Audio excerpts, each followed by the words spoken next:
Hey everyone, welcome to my 31-week pregnancy update. I have a lot to go over this week, so I'm going to try and get through it quickly. Um, the first thing to mention is just that I had another gynecologist appointment last Friday, and everything went really well with that appointment. Um, we found out that our little guy is head down, or at least he was at the appointment. I know they can, move around at any time, but I feel like he's still probably head down. And I know when I was pregnant with Colton, he was head down for the majority of my pregnancy too, and he stayed that way um, throughout the remaining of my pregnancy once he finally got into that position. And so that was nice. I didn't have any issues with that, though I did have the unfortunate issue just my birth canal was just too small to fit him through. So hopefully this little guy is a little bit smaller. Um, so that I can have a natural birth and I don't have to have another C-section, but we'll just see how that all plays out. But it's good news that he's head down, and it was a funny experience because I've been having a lot of Braxton Hicks contractions this week. I don't know, they just seem to have they have gone into high gear.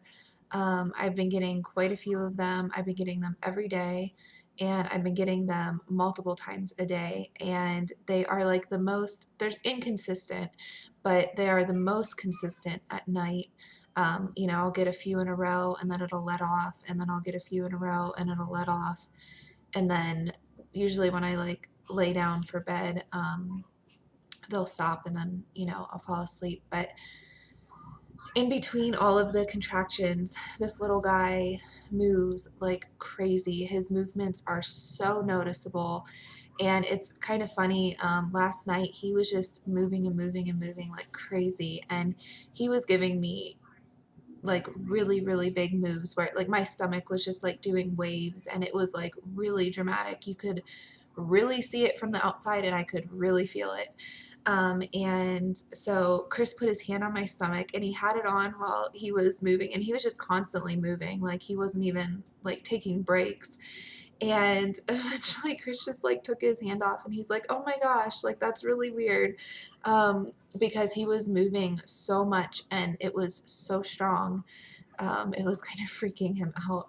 And then he was like watching my belly, and he's like, I don't know how you handle that because his movements are just so strong. But I love feeling him move. I think it's really amazing. And I'm not one who's like freaked out by it. I know that some people are, and a lot of husbands in general are, but I don't know. It doesn't freak me out. I sometimes I wish he would let up a little bit because it hurts really bad sometimes when he moves. I'd really like to see what he's doing in there because I kind of feel like he's giving me the knuckles, or he's giving me an elbow, or his fingernails, or something, because he can make it hurt, that's for sure. But that's been fun.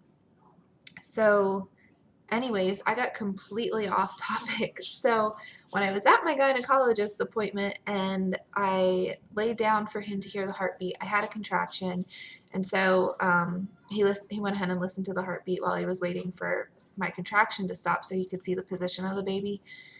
And his heartbeat was really high that day. It was at in the 180s, and usually his heartbeat has been in the 160s.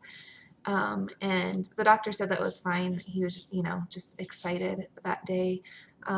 But and then he grabbed his head through my stomach. Like it was such a weird thing because he literally was holding the baby's head through my stomach. But yeah, so we found out he was head down. And yeah, that was, and then also at that appointment, he talked to me about the whole gestational diabetes and the testing and everything that I went through and what it meant that I passed my testing. And so basically, I had my 1 hour glucose test that came back high the first time I took it. Then, like a week later, I went in to the hospital for the 3 hour glucose test, had my blood drawn 4 times, and all four of those results came back normal. So he told me that that doesn't mean that I can just eat whatever I want, and that I need to watch my sugar intake, because I guess because I had one day where I was showing a high result, that means that my body occasionally has trouble producing enough insulin. And so if my body gets a buildup of too much sugar like during the week, then I will have a day or two where my body has a little bit of trouble processing it.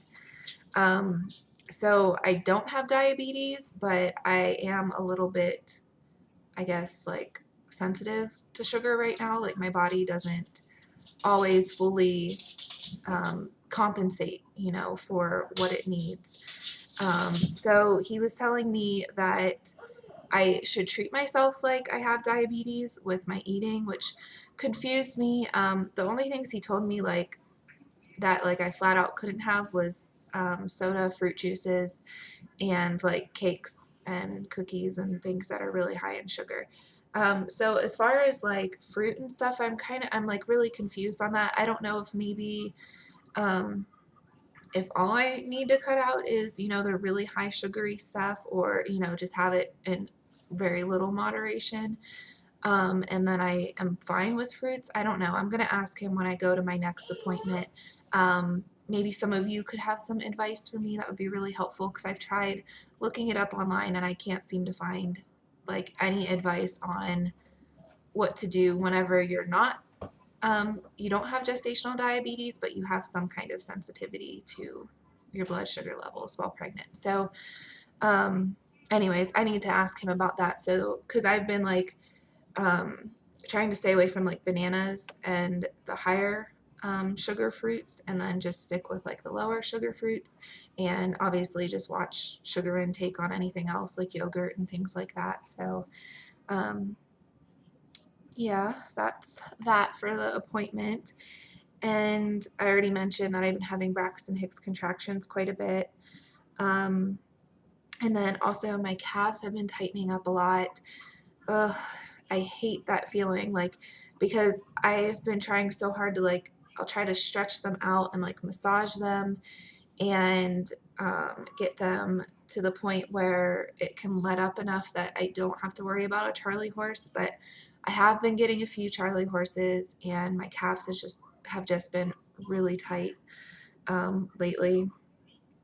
And then I've had my acid reflux has been coming back on and off. Some days it's really bad, other days it's okay. I haven't been doing anything for it other than just taking some Tums whenever it comes about. And the Tums, sometimes they help and sometimes they do nothing for me. But I'm really trying to, unless it becomes like a really chronic condition where it's like every day I can't handle it.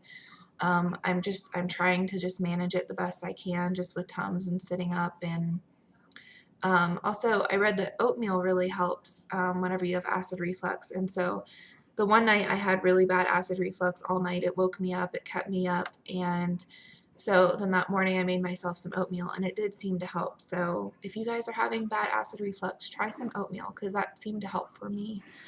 Um, and let's see what else.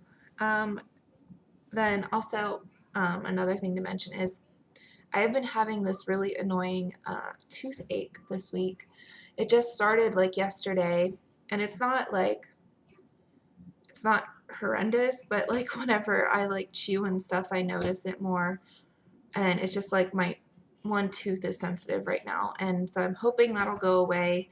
I'm thinking I might buy some Sensodyne toothpaste, because that seemed to help before whenever I had a sensitive tooth. But I had this with my last pregnancy too with Colton, and it was when I was in my third trimester as well, where I just like would randomly get a tooth that would ache for a little while and then it would go away. So I'm hoping this one will go away um, and soon, because it's annoying. Nobody likes to have a toothache.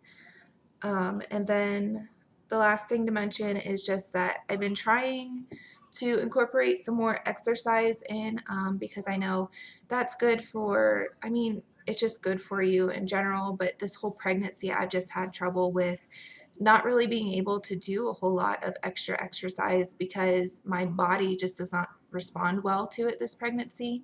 I get exhausted very quickly, and I just don't feel well. It's just, you can tell when you've done too much and when your body's telling you to stop.